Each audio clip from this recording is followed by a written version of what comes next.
కార్తీక పురాణము 15వ అధ్యాయం. దీప ప్రజ్వలములచే ఎలుక పూర్వజన్మ స్మృతులతో నరరూపం అందుట. అంతటా జనక మహారాజుతో వశిష్ఠ మహాముని, జనక, కార్తీక మహాత్యం గురించి ఎంత వివరించినను పూర్తి కానే లేదు. కాని మరి ఒక ఇతిహాసము తెలియజెప్పెదను, సావధానుడివై ఆలకింపుమని ఇట్లు చెప్పెను. ఈ మాసమున హరినామ సంకీర్తనలు వినుట, చేయుట, శివకేశవుల వద్ద దీపారాధన చేయుట, పురాణము చదువుట లేక వినుట, సాయంత్రం దేవతా దర్శనం చేయలేని వారు కాలసూత్రమనబడి నరకమును అనుభవింప కొట్టుమిట్టులాడుదురు. కార్తీక శుద్ధ ద్వాదశి దినమున మనసారా శ్రీహరిని పూజించిన వారికి అక్షయ పుణ్యము కలుగును. శ్రీమన్నారాయణుని గంధ పుష్పముల అక్షతలతో పూజించిన, ధూపదీప నైవేద్యములతో ఇచ్చిన ఎడల విశేష ఫలము పొందుదురు. ఈ విధంగా 4 రోజులు విడువక చేసిన ఎడల అట్టివారి దేవదుందుబులు మ్రోగుచుండగా విమానమెక్కి వైకుంఠమునకు పోవుదురు. 4 రోజులు చేయలేని వారు కార్తీక శుద్ధ త్రయోదశి, చతుర్దశి, పూర్ణిమ రోజులందునైనా నిష్ఠతో పూజలు చేసిన ఆవు నేతితో దీపము ఉంచవలెను.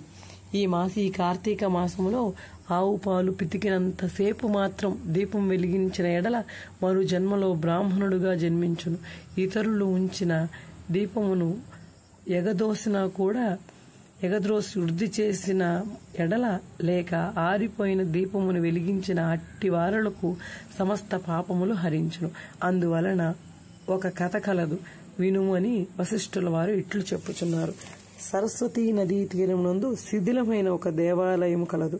కర్మనిష్ఠుడనే దయార్థ హృదయుడగు ఒక యోగి పుంగవుడు ఆ దేవాలయమునకు వచ్చి కార్తీక మాసమంతా అగుష్ట చేట ఆ గుడిని పురాణ పఠనం చేయు తలంపురాగా ఆ పాడుబడి ఉన్న దేవాలయం శుద్ధంగా ఊడ్చి నీళ్లతో కడిగి బొట్లు పెట్టి పక్క గ్రామునకు వెళ్లి ప్రమిదలు తెచ్చి దూదితో ఒత్తులు చేసి 12 దీపములను ఉంచి అటుపిమ్మట ఈ విధంగా కార్తీక మాస వ్రతం దీన్ని పురాణ పఠనము ప్రారంభించను. ఒక మూషికము ఆ దేవాలయంకు ప్రవేశించి నలుమూలలా వెదిక్కి తినడానికి ఏమీ దొరకనందువలన అక్కడ ఆరిపోయి ఉన్న వత్తిని తినదలిచినది అనుకొని నోటు కరుచుకొని పక్కనున్న దీపం వద్దకు ఆగెను. నోట కరిచి ఉన్న వత్తి చివరకు అగ్ని అంటుకుని ఆరిపోయి వత్తి కూడా వెలుతురు వచ్చెను. అది కార్తీక మాసం అగుట వలన శివాలయములో ఆరిపోయిన వత్తిని ఈ ఎలుక వెలుగుంచుట దాని పాపములు హరించుకుపోయినది. పుణ్యము కలిగినందున వెంటనే దాని రూపం మారి మానవ రూపంలో నిలబడెను.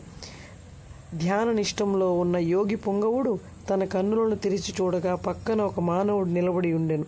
గమనించి, ఓయి, నీవెవడివు, ఎందుకిట్లు నిలబడి ఉంటివి అని ప్రశ్నించగా, ఆర్య, నేను మూషికమును. రాత్రి నేను ఆహారమునకు వెతుక్కుంటూ ఈ దేవాలయమునకు ప్రవేశించి తిని ఇక్కడ కూడా ఏమీ దొరకనందున నెయ్యి వాసనతో నుండి ఆరిపోయిన వత్తిని తినవలనని దానిని నోట కరిచి ప్రక్కకు దీపం చెంత నిలబడి ఉండగా నా అదృష్టం కొలది ఆ వత్తి వెలుగుటచే నా పాపములు పోయినందున కాబోలు వెంటనే పూర్వజన్మమెత్తి తిని.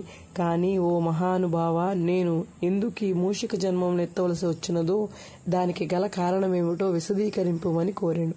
అంత యోగీశ్వరుడు ఆశ్చర్యపడి తన దివ్య దృష్టిచే సర్వము తెలుసుకుని, ఓయి, కిందటి జన్మలో నీవు బ్రాహ్మణుడు, నిన్ను బహ్లికుడని పిలిచెదరు. నీవు జైన మతమున వంశానికి చెందినవాడవు. నీవు కుటుంబాన్ని పోషించుటకు వ్యవసాయం చేస్తూ ధనాసాపరుడివై దేవ పూజలు నిత్యకర్మలు మరచి నీచుల సహవాసం చేసుట వలన నిష్ఠాన్నము తినుచు మంచివారులను నిందించుచు యోగ్యులను నిందించుతూ పరుల చెంత స్వార్థపరుచింతో కలవాడై ఆడపిల్లను అమ్ముకొని వృత్తి చేయుచుండేవి. దాన్ని కూడబెట్టి ఆ ధనాన్ని దాచి సమస్త తినుబండారాలు కడు చౌకగా కొని తిరిగి వాటిని ఎక్కువ ధరకు అమ్మితివి. అటులా సంపాదించిన ధనము నీవు మరణించిన తరువాత ఎలుక జన్మ భూస్థాపితం చేస్తేవి.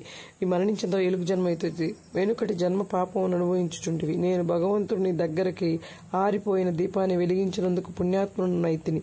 దాని వలనే నీవు తిరిగి పూర్వజన్మ ప్రాప్తిని పొందును. కాన నీవు నీ గ్రామమునకు పోయి నీ పేరిట ఎందు పాతిపెట్టిన ధనము త్రవ్వి ఆ ధనముతో దాన ధర్మములు చేసి భగవంతుని ప్రార్థించుకుని మోక్షం పొందుమని అతన్ని నీతులు చెప్పి పంపాను. ఇట్లు స్కాంద పూర్వాంతర్గత వశిష్ఠ ప్రోక్త కార్తీక మాహత్య మందలి 15వ అధ్యాయపు 15వ రోజు పారాయణం సమాప్తం.